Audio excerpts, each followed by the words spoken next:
Hoje falando sobre família, falando sobre as relações familiares como um todo, né?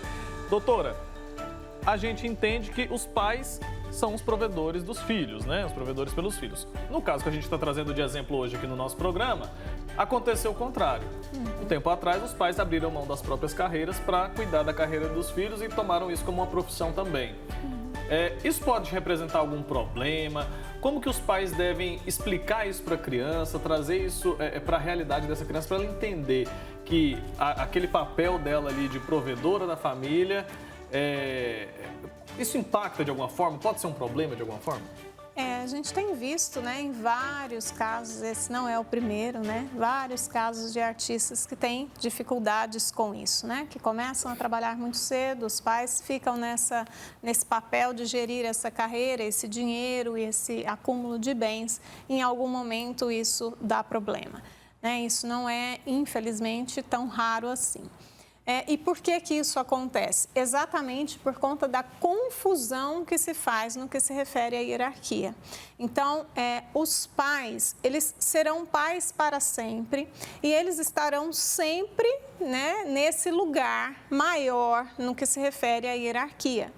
Isso, quando a gente fala de relação humana, né, de condução do filho. Isso nem sempre vai acontecer quando a gente fala de questões financeiras, né? É muito possível que os filhos tenham muito mais condições financeiras, ganhem muito mais dinheiro do que os pais. Isso também não é raro. As dificuldades, elas acontecem quando as duas coisas se misturam. Então, o papel dos pais, que é o de gerenciar a vida do filho, se mistura esse gerenciar do dinheiro do filho e quando esse filho quer tomar essa rédea, esses pais têm dificuldade de soltar, de sair desse lugar, né? De entender, não que... nesse caso, né, eles ficaram uma vida toda com esse cargo mesmo, com esse trabalho, eles direcionaram a vida profissional deles para isso. Então, o que seria o mais adequado? Que eles continuassem com esse cargo como se fossem qualquer outra pessoa contratada para isso. Então, para isso, precisaria estar estabelecido, quando esse filho se torna adulto, sentar, conversar e estabelecer, ok, então se eu estou nesse lugar de administrar a sua carreira, qual é o valor que eu vou receber por isso?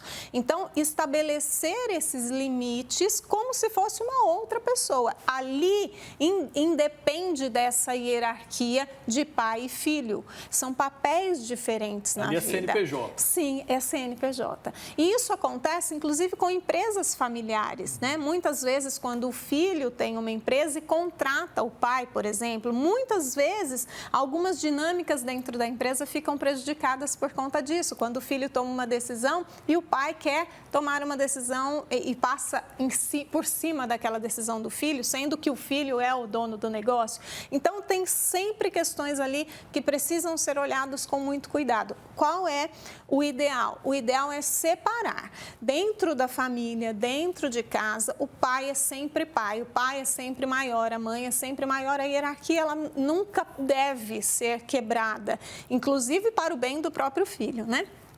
Porém, quando nós falamos de negócios, a coisa é diferente, a situação é diferente. E aí o grande desafio é conseguir manter, preservar essa hierarquia da relação familiar, independente da questão financeira. Esse é o maior desafio que muitas famílias não conseguem fazer, porque misturam as coisas, né? Então, é um caminho que precisa ser cuidado logo de início. Então, quando essa carreira começa, quando esses pais tomam a decisão de cuidarem dessa carreira do filho, de que o seu trabalho vai envolver o trabalho do filho, isso já precisa ser cuidado. Então, o ideal é que eles fossem assessorados juridicamente desde cedo, o doutor com certeza vai concordar com isso, mas também emocionalmente, para que essas duas coisas caminhem juntas, para que a gente não tivesse problemas como esse. Quando se chega na vida adulta, se tenha bem claro, bem estabelecido o papel de cada um nessa relação.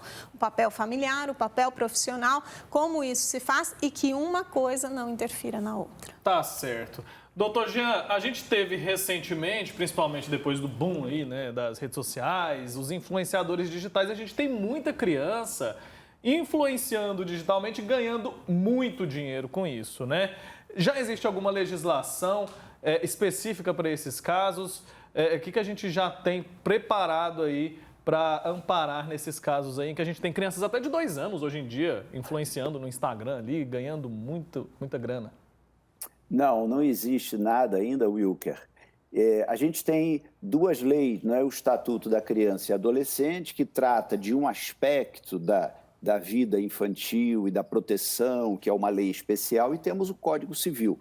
O Código Civil é uma norma geral e ele parte da premissa de que essas relações existem e elas devem ser observadas psicológica e educacionalmente de uma forma natural entre as famílias, ou seja, os pais têm o direito de explorar, entre aspas, né, o potencial dos filhos de fazer dinheiro, fazer patrimônio, né, em nome dos filhos, né, e espera-se, do jeito que a doutora disse, espera-se que eles saibam gerir e saibam manter uma ética, uma educação financeira, né, que não destruam esse patrimônio, o imaterial e o patrimônio financeiro, obviamente, né?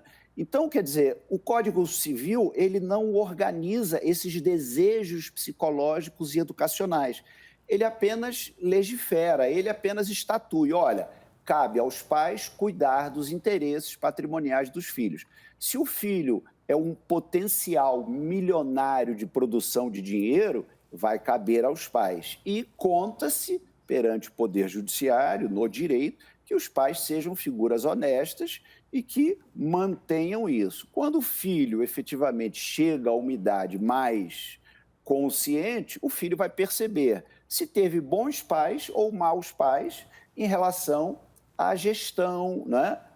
O que houve efetivamente por todos esses anos. Então, sim, você tem hoje esses influencers com 1, 2 anos de idade, desde a vida tenra, que os pais colocam na televisão até, né, com contratos milionários, aí com banco, houve uma menina aí que fez um contrato, e vai caber sempre aos pais fazer a gestão e o cuidado financeiro desse patrimônio que será do filho, mas que cabe perfeitamente aos pais cuidar.